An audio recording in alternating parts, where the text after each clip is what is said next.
Hi everyone, I am Dr. Roy and I'm one of the instructors for FP1. And Dr. Callis told me to make a video so that I could teach you a little bit about the things that you could measure for your Coleus experiments that you're doing as part of the lab. I'm the resident plant biologist for the biology department here, and I'm super excited that you're doing this experiment because there is so much you can discover about the process of plant growth in solutions such as these, and also the ability to see roots grow in real time. So some of the things that you might be able to do with your experiments is, of course, you can follow the development. So visually first look at your plants as they're growing, start seeing trends that are happening. Some of the first things that you can see is the formation of new leaves. So if you look at the apex of the stem, you can see that the new leaves open up in whorls. So always be looking at the new amount of leaves that are coming up every week. And you can also start making measurements with a ruler with the length of the leaf, the breadth of the leaf. We have these digital calipers here, which can basically be used to measure very specific things such as the length, because you can take a leaf and roll this out and measure the exact length and the breadth of the leaf.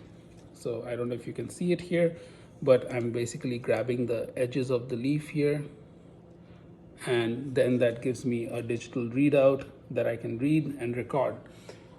Some of the other cool stuff that you can do with Coleus stem cuttings in your FP1 experiments is you can measure the number of, you can measure the length of the internode. So the internode is the region. So each leaf comes off at a node. So here you can see each of these regions here where the leaf is coming off is the node, and here's another node here. So what you can do is you can measure the distance between the two nodes. You can measure the distance between these two nodes here or these two nodes here by either a ruler. So I'm gonna just, sorry. So you can measure the distance between the nodes here. So this node, and that is your internode length. Now remember that you want to measure the internode length for each succession of leaf, because they will be changing. So I would say make a note of which internode length you are measuring. So you can call the distance between the first two leaves the internode 1, then the next one internode 2, and then internode 3, and so on. And then you can measure over the weeks how the internode 1 length is changing, how the internode 2 length is changing, etc., etc. This will give you a good understanding of how a plant grows, how stems grow, and how leaves. You can also measure the length of the leaves, the different leaves that are growing here. This will also give you an understanding of how the surface area of a leaf might change as it sits in a solution. So if you're doing treatments, you could measure the length of different leaves and the length of different internodes and compare them and see which one had an effect or a much more of a positive effect or a negative effect or whatever you are testing. So that gives us a good understanding of the stem part, the shoot part. You can also notice if there are flowers growing. So you can make a note if one of your treatment produces flowers, because it could be indicative that your treatment is causing a stress that is causing the plant to flower early. You can count the number of flowers, etc. There's another thing that you can do with the stems is you can measure the diameter of the stem. So using these digital calipers, you can grab the stem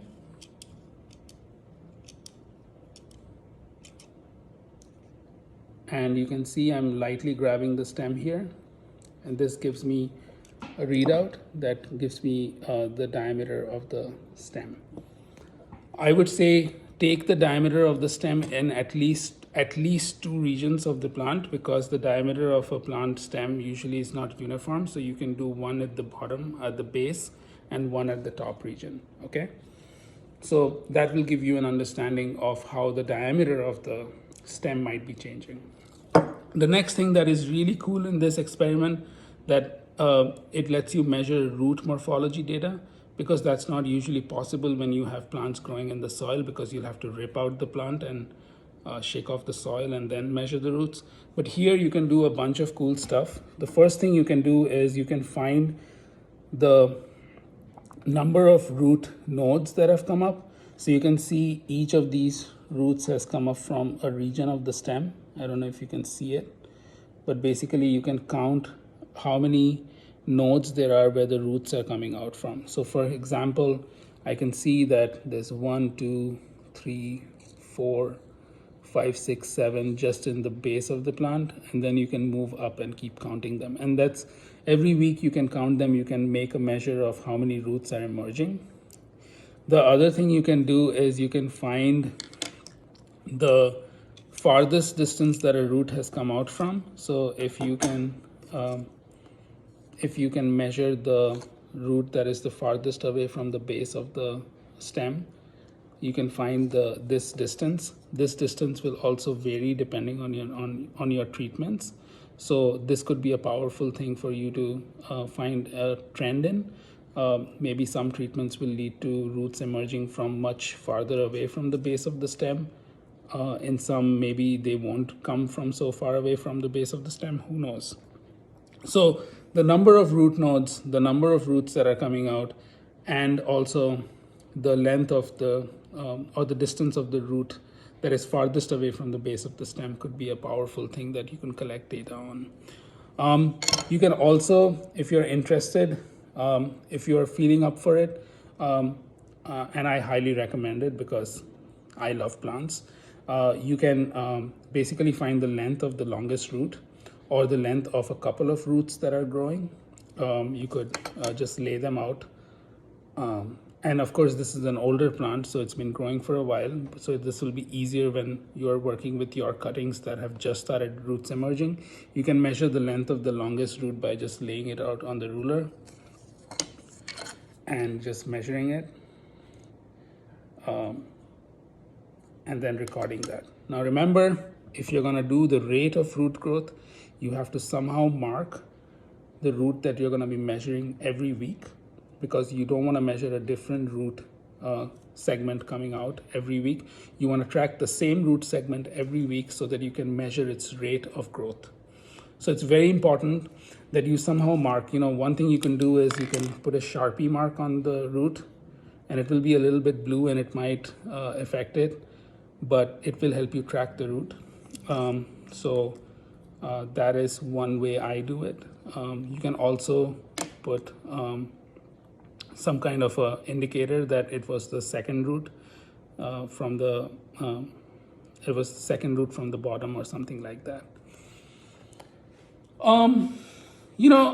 These are some of the things I can think of. I'm sure you can think of much more stuff to do with your Coleus plants, but just as a recap, number of leaves emerging, the parameters of the leaves such as the length and the breadth. You can do internode length, so the distance between two consecutive leaves. You can also measure the diameter of the stem, at least at two regions, at the base and at the top where it's younger. You can do the number of roots. You can do the length of the roots that are emerging, track the roots so that you can follow a same root fragment across weeks, so that you can say that, oh, this root really grew fast in this solution, but not in this solution. Whoa, blew my mind.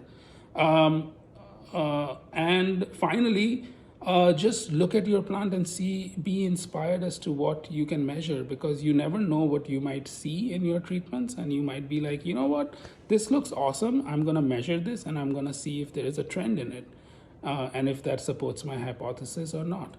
So have fun with your plants and have fun measuring and collecting data. FP1 is really proud of you. Thank you.